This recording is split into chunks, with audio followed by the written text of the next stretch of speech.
सुप्रभातम। राजेश मोड़कर, पुणे। सुप्रभातम। ओम नमो नारायणाय। ओम नमो नारायणाय। ओम नमो नारायणाय। स्वामी जी प्रणाम। एल्जा कुलकर्णी, कोल्हापुर। सुप्रभातम। सुप्रभातम। प्रणाम। हरिओम। ओम नमो नारायणाय। ओम नमो नारायणाय।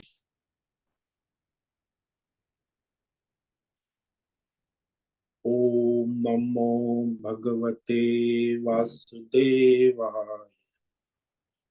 ओम नमो भगवते वासुदेवाय। ओम नमो भगवते वासुदेवाय। ओम नमो भगवते वासुदेवाय।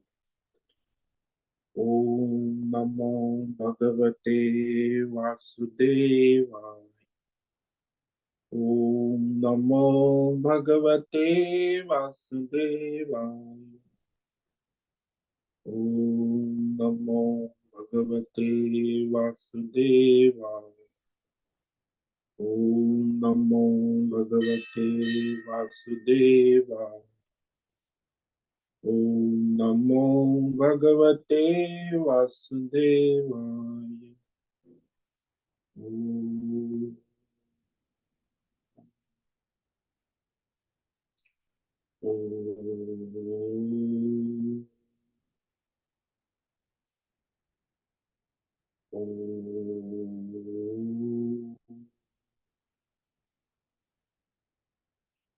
ओम श्री परमात्मने नमो नमः। ओम गंगणपतये नमो नमः। ओम सं सरस्वती नमो नमः। ओम गुरुभ्यो नमो नमः। ओम सहनाववतु सहनौ भुनक्तु सह वीर्यं करवावहै तेजस्विनावधीतमस्तु मा विद्विषावहै। ओम शांति शांति शांति।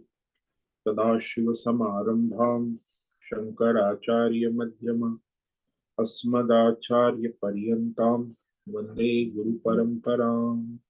ओम पार्थाय प्रतिबोधितां भगवतां नारायणेन स्वयं व्यासेन ग्रथितां पुराणं मध्ये महाभारतम् अद्वैतामृतवर्षिणीं भगवतीम् अष्टादशाध्यायिनीम् अम्ब त्वामनुसन्दधामि भगवद्गीते भवद्वेषिणि। वसुदेवसुतं देवं कंसचाणूरमर्दनं देवकी परमानन्दं कृष्णं वन्दे जगद्गुरुं।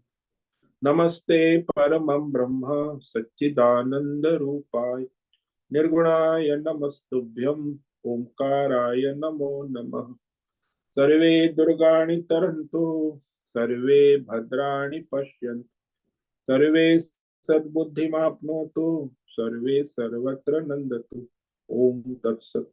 ओम ओम ओम।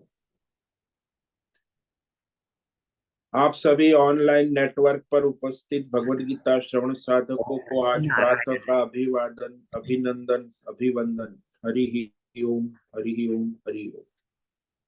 हम सबको आज का यह दिव्य दिन तन मन धन जन देश काल विषय वस्तु परिस्थिति अवस्थाएं अध्यात्म भौतिक दैवी व्यष्टि समष्टि क्षेत्र सभी को अपने अपने पूर्व में अनंत जन्मों में किए हुए संचित पाप पुण्य धर्म अधर्म मिश्र कर्मों के पके हुए फल स्वरूप में वर्तमान में आज सभी को अपने अपने प्रारब्ध अनुसार परमेश्वरी अचिंत्य योग माया के माध्यम से प्रसाद स्वरूप में प्राप्त हुआ है।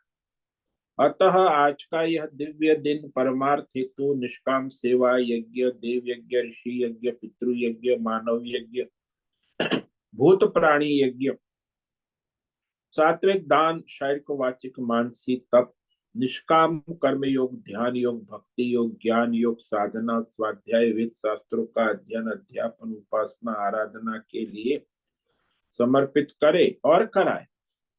अत्यंत दुर्लभ मनुष्य जीवन को परमार्थ हेतु सार्थक करे और कराए। आज विक्रम संवत 2080 अश्विन मास ये चतुर्थी तिथि है, करवा चौथ कहते हैं। तो ये सुहागनों का उत्सव है। ये रात्रि 9:18 तक, और ये आज यहाँ मृगशिरा नक्षत्र, ये भी कल सुबह 4:35 तक है, और उसके बाद मृगशिरा नक्षत्र के बाद आर्द्रा नक्षत्र लग जाता है। तो इस प्रकार यहाँ जो आज बुधवार है, बुधवार, और यहाँ शीत ऋतु चल रही है। शीत ऋतु में यहाँ का रात्रि का न्यूनतम तापमान 14 डिग्री और दिन का अधिकतम तापमान 30 डिग्री रहा। वायु की गति 5-10 किलोमीटर प्रति घंटा चल रही है। इसी सन 2023 1 नवंबर 2023 सुबह के 7 बजने वाले हैं। कलयुग का प्रथम चरण 5248वां वर्ष, 7वां वर्ष मनवंतर श्रीत वराह, ब्रह्मा जी का 26वां दिन और 51वां वर्ष अभी चल रहा है।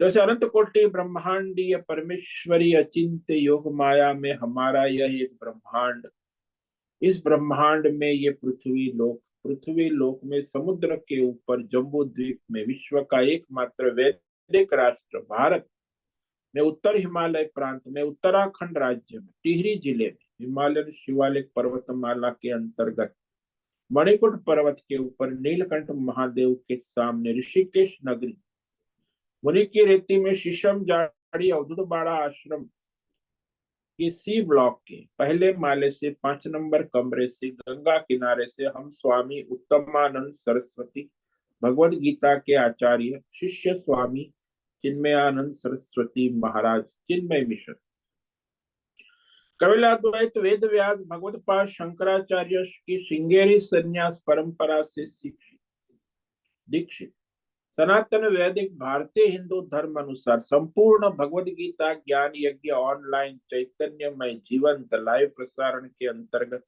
व्याख्यान माला में अध्याय 2 सांख्य योग के श्लोक नंबर 11 से 20 तक संस्कृत एवं हिंदी में सार दर्शन करेंगे। सरल व्यावहारिक सटीक पूर्ण वर्ण अक्षर पद वाक्य पंक्ति श्लोक अध्यायों की संगति संधि अन्वय शब्दार्थ वाक्यार्थ भावार्थ रसार्थ के यथार्थ तात्पर्य सहित वैदिक शास्त्र वेद व्यास साहित्य शंकर भाष्य एवं परंपरागत आचार्य सन्यासियों की टीका टिप्पणी सहित आज का यह व्याख्यान करेंगे। कृपया आप सभी श्रद्धा भक्ति ध्यान से परिपूर्ण होकर के यह दिव्य भगवद गीता श्रवण साधना करें, कुछ ग्रहण करें, कुछ धारण, कुछ अपने जीवन में चरितार्थ करें और उसमें निरंतरता लाए। अपनी अपनी आध्यात्मिक भौतिक दैवी अशांति द्वंद्व मोह विक्षेपों से रहित होकर के और शास्त्रीय भ्रम भ्रांतियों से रहित होकर शरीर इंद्रिय प्राण मन वचन कर्म से एक रूप होकर के शुद्ध सात्विक सूक्ष्म वेद शास्त्र आचार्य परंपरा अनुसार भगवत विवेक बुद्धि करे। पुनः पुनः इस व्याख्यान का श्रवण करे, मनन करे, चिंतन करे, लेखन करे, चर्चा विचारणा करे, प्रचार प्रसार करे, लिंक भेजे, ग्रुप में शेयर करे, अपना और सबका परम कल्याण करे। ओम तत्सत। ओम ओम ओम। तो कल हमने श्रीमद् भगवद गीता अध्याय 2 सांख्य योग के श्लोक नंबर 1 से 10 पर सार दर्शन किया था, जिसमें 10वें श्लोक में अर्जुन के विषाद को सुनकर तो भगवान श्री कृष्ण दोनों सेनाओं के बीच में जो विषाद शोक ग्रस्त अर्जुन को हंसते हुए से भगवद गीता का संदेश कहने लगे। तो भगवान हंसे क्योंकि अर्जुन जो है विषादग्रस्त है और वो अपने निश्चयात्मक बुद्धि नहीं है, उसकी अनिश्चयात्मक बुद्धि। इसलिए भगवान उसे बोध कर रहे, पहले तो उसे शोक विषाद से बाहर निकालना है। इसीलिए 1:11 से लेके 30 तक अर्जुन को ये आत्मज्ञान का उपदेश करे, ज्ञान योग परमार्थ का निरूपण।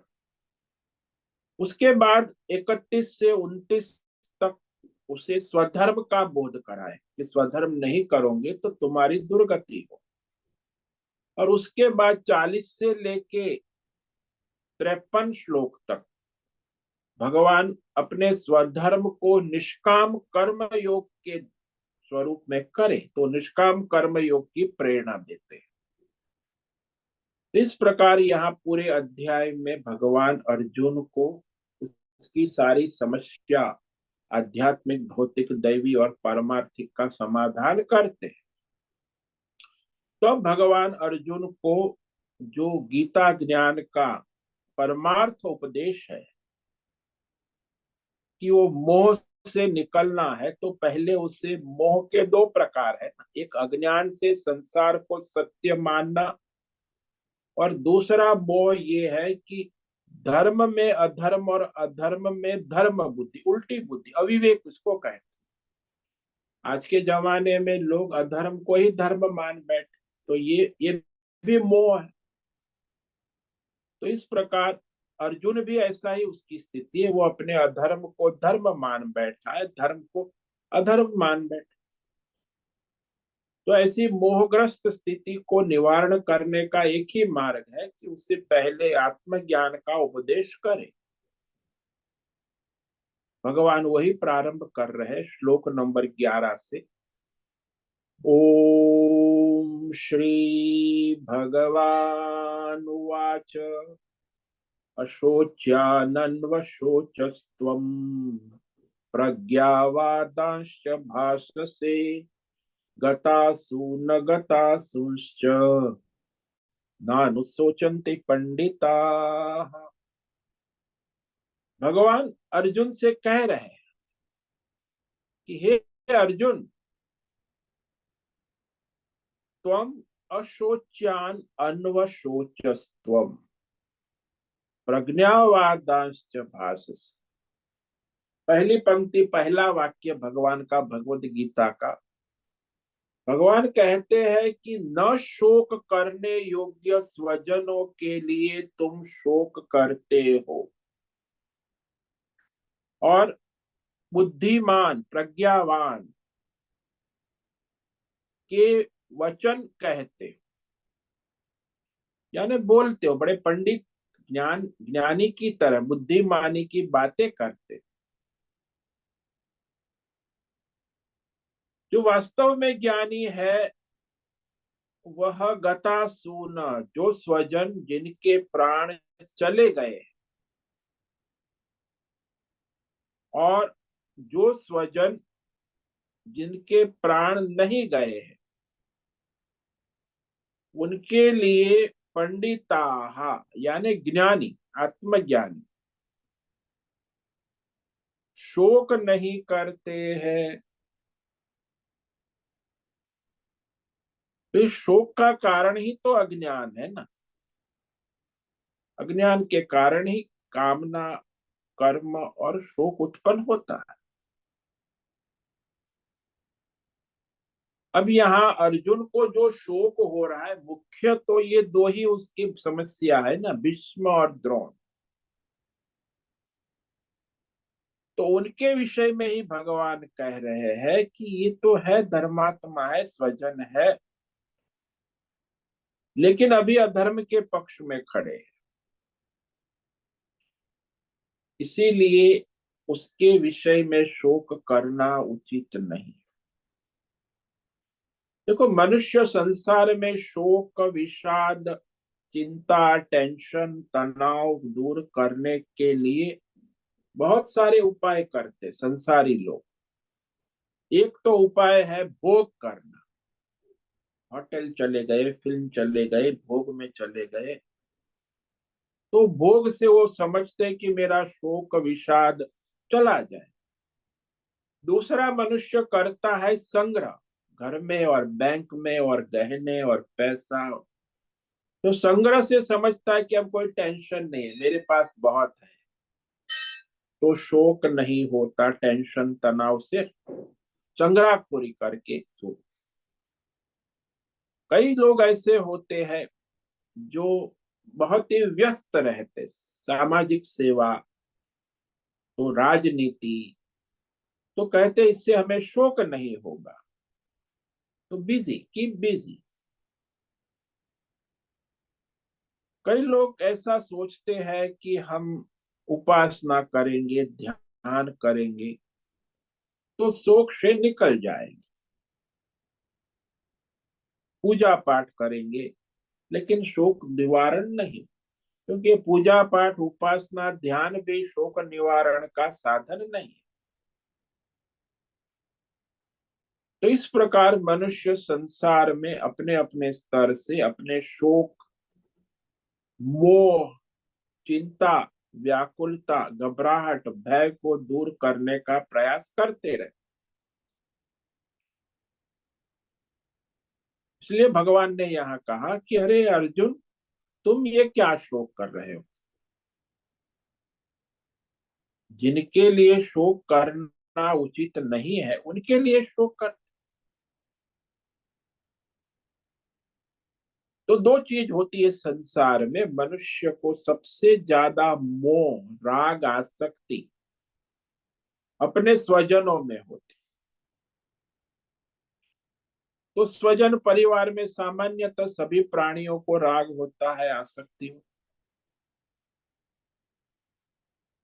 अब जिनके प्राण चले गए यानी देवलोक चले गए हैं, पंच महाभूत में विलीन हो गए, उनके लिए, क्योंकि उनकी आत्मा तो मरी है ही नहीं, इसीलिए वो जानता है। तो जो ज्ञानी है वो शोक नहीं करता। और जिनके प्राण चल रहे हैं, चाहे वो धर्मात्मा हो चाहे अधर्मी हो, भाई परिवार में दो प्रकार के लोग होते हैं, धर्मात्मा और अधर्मी, हर जगह घर घर में होते हैं। तो उन स्वजनों के लिए भी वो जो ज्ञानी है, आत्मज्ञानी, पंडिता मतलब आत्मज्ञानी, वह शोक नहीं करते, क्योंकि विवेक करते हैं ना। देखो, विवेक करने वाला शोक नहीं करता और शोक करने वाला विवेक नहीं करता। तो जिसने विवेक किया है, आत्मा अनात्मा, सत्य असत्य, तो उसे शोक नहीं होता। और जिसके अंदर विवेक बुद्धि नहीं है तो शोक करेगा। ये दोनों साथ में नहीं रह सकते। जिसे ज्ञान है, विवेक है, और जो अविवेकी है वो तो शोक करेगा। तो ये शोक क्यों नहीं करना है, ये भगवान आगे के श्लोक में कहते हैं कि आत्मा अमर है, वो निर्गुण निराकार निरूपाधिक आत्मा का स्वरूप भगवान श्लोक नंबर 12 में निरूपण करते हैं। न त्वेवाहं जातु नाशम, न त्वं नेमे जनाधिपाः, न चैव न भविष्याम, सर्वे वयमतः परम्। न तो एव हम जातु न आसम, न त्वं नेमे इमे जनाधिपाः, न च एव भविष्याम, सर्वे वयमतः परम्। भगवान स्पष्ट कहते हैं कि हे अर्जुन, न तो ऐसा ही है कि मैं आत्मा रूप से किसी काल में नहीं था। स्वयं भगवान कृष्ण आत्मा रूप से, मैं हूं के रूप से, मैं कृष्ण हूं, इसमें मैं हूं के रूप से नित्य था, तीनों काल में था, तो कभी किसी काल में नहीं था ऐसा नहीं है। और अर्जुन तुम, त्वम, मैं अर्जुन हूं, इसमें जो तुम्हारा मैं हूं आत्मा, मैं हूं के रूप में तुम नहीं था, ऐसा कभी संभव नहीं, यानी तुम थे हमेशा। मैं हूं के रूप। और ये सारे राजा कहते हैं मैं राजा हूं, मैं राजा हूं, तो उसमें राजा की उपाधि छोड़कर जो मैं हूं आत्मा रूप से, ये सारे राजा लोग नहीं थे ऐसा भी नहीं है। मतलब इसके आगे भी मैं हूं के रूप में रहेंगे, वो नहीं रहेंगे ऐसी कोई संभावना नहीं, कि मैं हूं नित्य है ना। तो मैं हूं के रूप में इसके आगे हम सब नहीं रहेंगे ऐसा संभव नहीं, क्योंकि मैं हूं ही नित्य है ना। बाकी जो तुम कहते हो कि मैं कृष्ण हूं, ये उपाधि है। मैं अर्जुन हूँ उपाधि है। मैं राजा हूँ उपाधि है। तो ये सब राजा की उपाधि, व्यष्टि, समष्टि और ईश्वर की उपाधि। मैं हूँ व्यष्टि उपाधि अर्जुन हूँ, मैं राजा हूँ समष्टि उपाधि, और मैं कृष्ण हूँ ईश्वर उपाधि। तीनों उपाधियों में एक ही तत्व मैं हूँ परमात्मा है। इसीलिए नित्य है। परमात्मा रूप से मैं नित्य हूं, अमर हूं। तो ये मेरा वास्तविक अस्तित्व है, बाकी तो सब अनित्य है। तो जितना भी जीव जगत और ईश्वर, व्यष्टि, समष्टि और ईश्वरीय देवी देवताओं की नाम रूप उपाधि है, सब में वो एक ही आत्मा तत्व है। जो आत्मा तत्व अर्जुन में है, जो आत्मा तत्व राजाओं में है, जो आत्म तत्व ईश्वर कृष्ण में है, वो सब में एक समान है। वो नित्य है, उसका नाश कभी कोई कर ही नहीं सकता। इसलिए मैं हूं कि नाश का अनुभव शक्य नहीं है। हाँ, उपाधि का नाश होगा। शरीर है, जीव है, जीव उपाधि का भी। लेकिन मैं हूं आत्मा के नाश का अनुभव कभी किसी को होने, कोई ऐसा नहीं कहेगा कि मैं नहीं हूं। मैं हूं के रूप में हमेशा रहता है। इसी को आगे स्पष्ट करते हैं श्लोक नंबर 13 में। देहिनोऽस्मिन् यथा देहे कौमारं यौवनं जरा तथा देहांतर प्राप्तिः धीरस्तत्र न मुह्यते। तो ये जो जीवात्मा है, शरीरधारी होता है तो उसे जीवात्मा कहते हैं। और उसका जो आत्मा है परमात्मा, मैं हूं,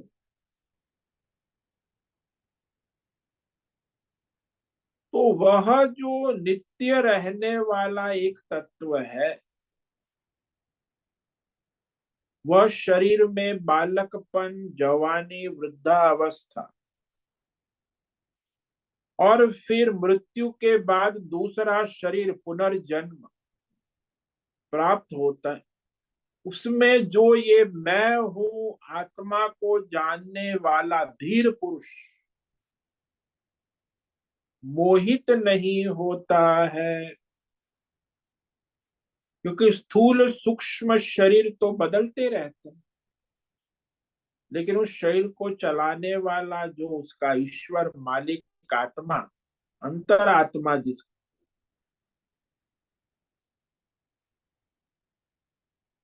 तो वह जब जीवात्मा हो जाता है नाम रूप उपाधि वाला, तो मैं अर्जुन हूं। अर्जुन है वो जीवात्मा, लेकिन अर्जुन में जो मैं हूं वो परमात्मा है। तो मैं हूं में तो कोई परिवर्तन होता नहीं। और जीवात्मा जो है वो भी शरीरधारी है, शरीर को धारण करके वो परमात्मा ही जीवात्मा बना। तो शरीरधारी होने के कारण शरीर जो है उसमें प्रकृति के विकार होते हैं। कौमारम युवक अवस्था, बालकपना और जवानी, तरुण अवस्था और वृद्धावस्था, ये भौतिक शरीर की ही होती है। जन्म मृत्यु भी ये भौतिक शरीर का ही हो। और सूक्ष्म शरीर जो है वो तो अनेक जन्म ले चुका है, आगे भी अपने सूक्ष्म शरीर से कर्मानुसार दूसरे शरीर को प्राप्त होगा, देहांतर प्राप्ति। हमारे सनातन धर्म में ही ये पुनर्जन्म का सिद्धांत है। बाकी ईसाई इस्लाम सब में एक बार ही जन्म होता है, पुनर्जन्म नाम की कोई, इसलिए कब्र में उसको डाल देते कि भाई एक ही बार है, बाद में ईश्वर उसका हिसाब करेंगे। तो उनको वहां पुनर्जन्म का कोई सिद्धांत नहीं। हम तो सूक्ष्म शरीर के अनुसार, अपने कर्मों के अनुसार वह जीवात्मा का पुनर्जन्म प्राप्त हो,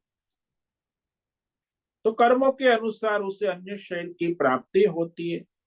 तो ये तो उसका संसार चलता रहता है। लेकिन उस विषय में जो तत्व ज्ञानी है, आत्मज्ञानी, मैं हूं आत्मा को जानने वाला, बुद्धिमान, धीर का मतलब है विवेकी, बुद्धिमान, इस घटनाओं से मोहित नहीं होता। चाहे किसी की भी बाल्य, युवा, प्रौढ़ावस्था हो, चाहे जन्म मरण हो, पुनर्जन्म हो, तो इस घटनाओं से वो मोहित नहीं होता। अब ये समस्त संसार में जितने भी जीवात्मा है वो भोग में पड़े रहते हैं। तो भोग जो है वो वास्तव में अनित्य है, इसीलिए प्रारब्ध के अनुसार आते हैं और जाते हैं। इंद्रिय भोग, कई लोग समझते हैं कि हम पुरुषार्थ करके इंद्रिय भोग प्राप्त करते, ऐसा भी बहुत बड़ा वर्ग है। लेकिन चाहे कितना भी पुरुषार्थ करो, जो प्रारब्ध में होंगे उतने ही भोग आपको मिलेंगे। तो भोग अनित्य है, आएंगे और जाएंगे, कोई टिकने वाला नहीं। सुख दुख ये भोग है। तो भगवान आगे कहते हैं कि इसे सहन करो, प्रारब्ध के अनुसार भोग आएंगे। भोग, सभी भोगों का दो ही केंद्र है, सुख भोग, दुख भोग। तो सुख और दुख का भोग सभी मनुष्य करते हैं, तो कहे उसे सहन करो। सुख में राग न करो, दुख में द्वेष न करो, उसे सहन करो।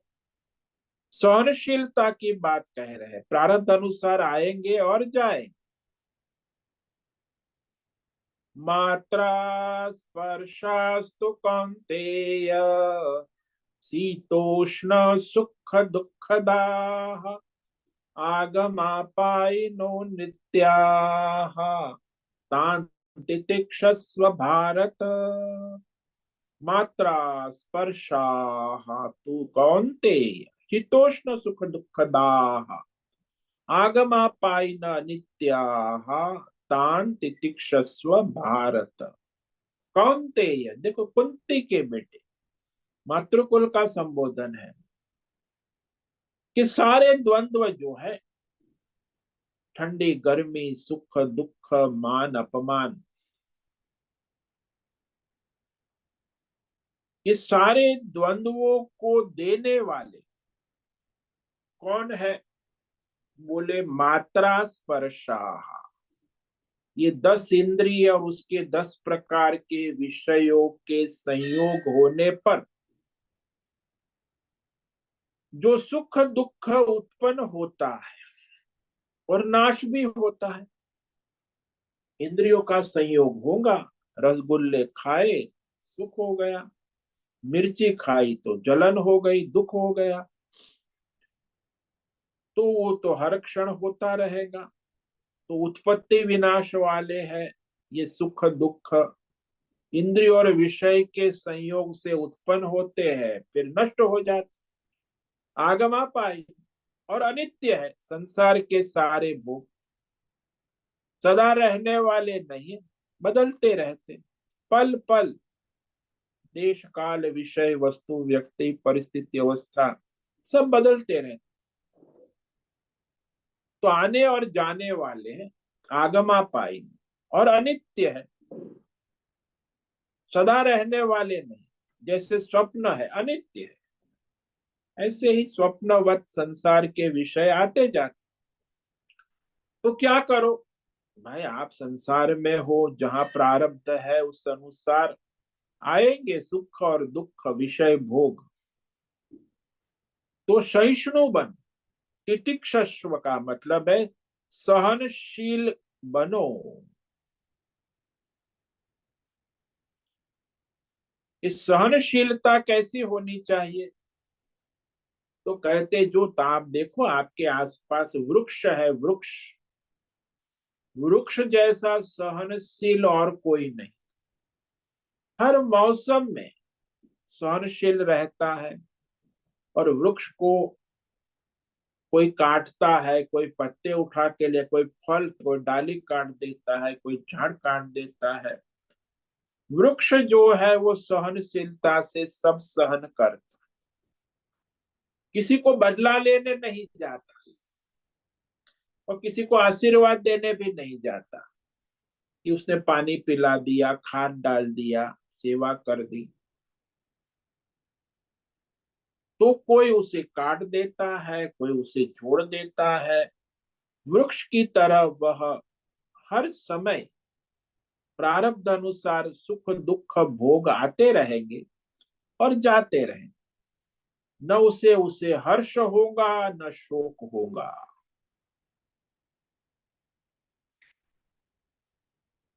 तो वैसे ही है, ये संसार में सभी जीवात्मा इंद्रिय विषय संसार के भोग प्राप्त करते ही है। प्रारब्ध के अनुसार आप चाहो या ना चाहो, आपको दोपहर का खाना आएगा, पसंद, कभी पसंदीदा आएगा, कभी नापसंद आएगा। प्रारब्ध है, प्रारब्ध अनुसार जीवन चलेगा। जन्म भी प्रारब्ध अनुसार है, जीवन भी, और मृत्यु भी प्रारब्ध के अनुसार आएगी। तो जन्म, जीवन और मृत्यु सबको सहन करो सहज भाव से कि भाई ये है। तो सहनशीलता से मनुष्य योगी बनता है और मोक्ष की योग्यता प्राप्त करता है। तो भाई वो सहनशील व्यक्ति ही निष्काम कर्म योग, ध्यान योग, भक्ति योग, साधना कर सकता। जो सहनशील नहीं है वो तो उसी में डूबा रहे, वो क्या योग साधना करे। तो वो कह रहे आगे के श्लोक में कि सहनशीलता से ही मनुष्य योग साधना के द्वारा मोक्ष प्राप्त कर सकता है। यम ही न व्यथयन्ति ते पुरुषं पुरुषर्षभ, सम दुःख सुखम धीरम सोमृतत्वाय कल्पते। यम ही न व्यथयन्ति एते पुरुषं पुरुषर्षभ, सम दुःख सुख धीरम सह अमृतत्वाय कल्पते। भगवान कहते कि हे पुरुष श्रेष्ठ है। उस समय अर्जुन तो बड़ा श्रेष्ठ था, सेलिब्रिटी। पुरुष श्रेष्ठ का मतलब सेलिब्रिटी, मनुष्यों में जिसका बड़ा सम्मान, जिसके लाखों करोड़ों फॉलोअर होते हैं, इंस्टाग्राम, फेसबुक, तो उसे पुरुषर्षभ कहते, सेलिब्रिटी। अर्जुन भी उस समय का बड़ा सेलिब्रिटी है, तो भगवान ने उसे पुरुषर्षभ कहा। ये सुख और दुख में जो सहनशीलता रखता है, समान समझने वाला, क्योंकि समष्टि प्रारब्ध जन्य और वृष्टि प्रारब्ध जन्य सुख दुख आते हैं। कभी हमारा व्यष्टि प्रारब्ध है, कभी समष्टि प्रारब्ध है। तो ये समष्टि प्रारब्ध जन्य भी सुख दुख आते हैं, व्यष्टि प्रारब्ध जन्य भी सुख दुख आते हैं। तो ये व्यष्टि समष्टि प्रारब्ध से आने जाने वाले सुख दुख को समझो और उससे व्याकुल नहीं करते, जिसको, जो उससे व्याकुल व्यथित नहीं होता। तो यहाँ व्यष्टि समष्टि में सुख से राग और दुख से द्वेष होता है। तो कहता है वो राग द्वेष से रहित व्याकुल नहीं होता, विषयों के संयोग वियोग से व्याकुल नहीं होता। इंद्रियों के है, विषय आते हैं और जाते। तो इस प्रकार की जो सहनशीलता है रखने वाला जो बुद्धिमान, धीर का, धीर यानी विवेकी, जिसे इंद्रिय विषयों के संयोग वियोग व्याकुल नहीं करते, न व्यथयन्ति, स अमृतत्वाय कल्पते, वह मोक्ष के मार्ग में आगे बढ़ता है, यानी परमार्थ के योग्य होते हैं। कल्पते, योग्यता, एंट्रेंस, कि वो योग साधना, निष्काम कर्म योग, ध्यान योग, भक्ति योग, जो मोक्ष के लिए साधना है, उसकी योग्यता प्राप्त करता है। अमृतत्वाय, अमृत का पाला प्राप्त पीने के योग्य बन जाता है, तो अमृतात्वाय, उसको अमृत यानी मोक्ष, मुक्ति, पूर्णता को प्राप्त करना है, क्योंकि आत्मा तो अमर है ही, और वह अपने मूल स्वरूप को प्राप्त हो जाता। अब वो जो मनुष्य है उसे विवेक करना है, तो कैसे करेगा? तो ये आगे कहते हैं, नासतो विद्यते भावो, ना भावो विद्यते सतः, उभयोरपि द्रष्टुन्तः त्वनयोस्तत्त्वदर्शिभिः। ये जो असत संसार है, जिसे जीव जगत ईश्वर कहते हैं, उसकी कोई सत्ता नहीं। असत भाव न विद्यते, सत अभाव न विद्यते, उभयोपि दृष्टंत अनयो तत्वदर्शी। तो असत जो संसार है उसकी कोई सत्ता नहीं है, और सत का कभी अभाव नहीं, यानी उसकी सत्ता नित्य है। इस प्रकार सत्य और असत्य दोनों का तत्व तत्वज्ञानियों द्वारा देखा गया है। जैसे सत असत का विवेक करे, तो जहां सुवर्ण तत्व है वो नित्य है दृष्टांत के स्तर, और गहने है वो अनित्य है, असत है। तो मिट्टी सत है और उसके द्वारा बने हुए खिलौने असत है। तो ये विवेक करना आवश्यक। सत और असत, सत होता है वो नित्य होता है, तीनों काल में ज्यों का त्यों, और असत होता है वो अनित्य होता है, तीनों काल में बदलता रहता, वो हमेशा एक समान नहीं रहता। इसीलिए सोना जो है वो तीनों काल में एक समान रहता है, और गहना है तीनों काल में बदलता रहता है।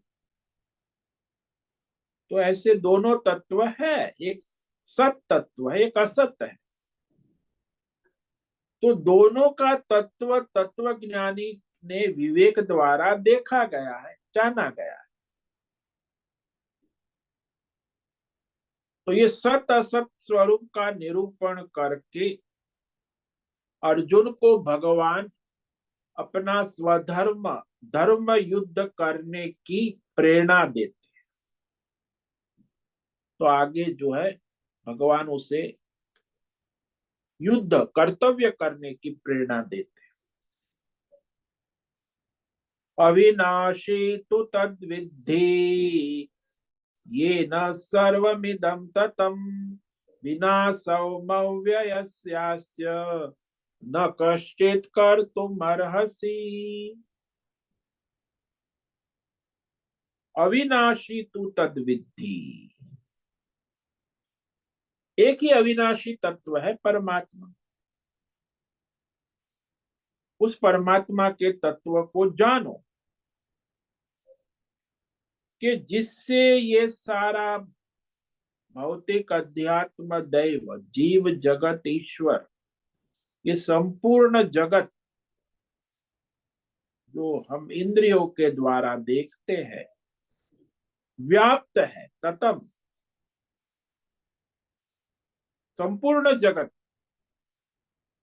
जिसके द्वारा व्याप्त है, यानी वो सर्वव्यापक तत्व है। इस सर्वव्यापक परमात्मा तत्व का, अविनाशी तत्व का विनाश करने में कोई भी समर्थ नहीं है।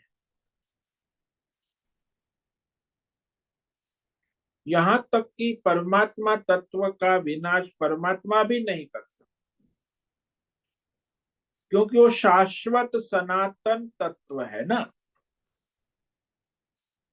उसका विनाश संभव ही नहीं। तो नाश किसका होता है, उत्पत्ति किसकी होती है?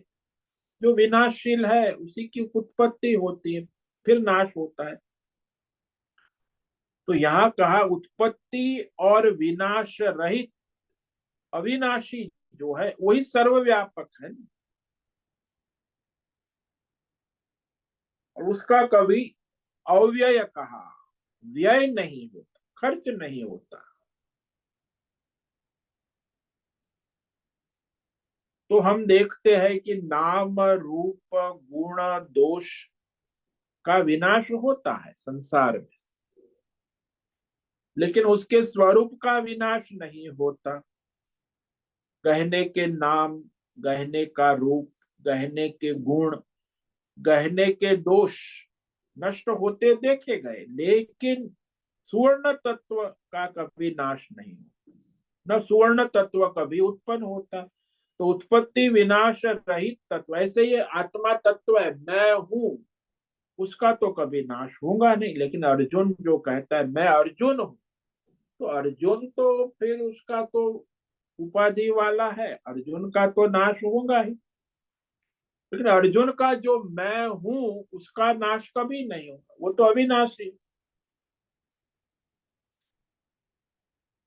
तो मैं नहीं हूं ऐसा अभाव अशक्य है।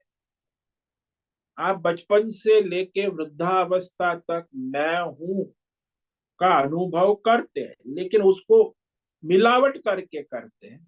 मैं अर्जुन हूं, मैं अर्जुन हूं, ये मिलावट होगा। मैं हूं शुद्ध है, उसमें अर्जुन की मिलावट हो। स्थूल सूक्ष्म शरीर और प्रकृति माया की मिलावट, तो जीवात्मा हो गया। बस ये मिलावट हट गई तो दोनों अपनी अपनी जगह है। अर्जुन अपनी जगह है और मैं हूं अपनी जगह है। तो मैं हूं का नाश होने वाला नहीं, और अर्जुन है वो तो प्रकृति माया का खेल है, उसमें तो नाश होना है, फिर सर्जन होना है। तो उस मैं हूं का कोई भी नाश करने को समर्थ नहीं है। हाँ, उपाधि का नाश होगा, उसमें तो आत्मा का नाश कहने वाले जो है कि वह अपने स्वयं से भी उसका नाश नहीं हो सकता, वो निरव्यय है। दूसरे किसी से भी आत्मा का नाश, तो दूसरा स्वयं उसकी आत्मा है, वह किसी के आश्रय से नहीं है, इसलिए उसका नाश नहीं होता। उसके संबंध के नाश से भी उसका नाश नहीं होता। कोई भी उसके संबंधी विषय है, जैसे सोने का संबंधी गहना है, तो गहने के नाश से सुवर्ण का नाश नहीं होता। तो इसी तरह कारण से नाश, उसके नाश नहीं, कार्य के नाश से भी उसका नाश नहीं होता। तो इस प्रकार गहने के नाश से सुवर्ण का नाश नहीं होता, ऐसे ही जीवात्मा के नाश से परमात्मा का नाश नहीं होता, वो तो अविनाशी है ना। और ये जितने भी शरीर है, भौतिक शरीर, उसका तो नाश निश्चित है ही। तो ये आगे कहते हैं अंतवंत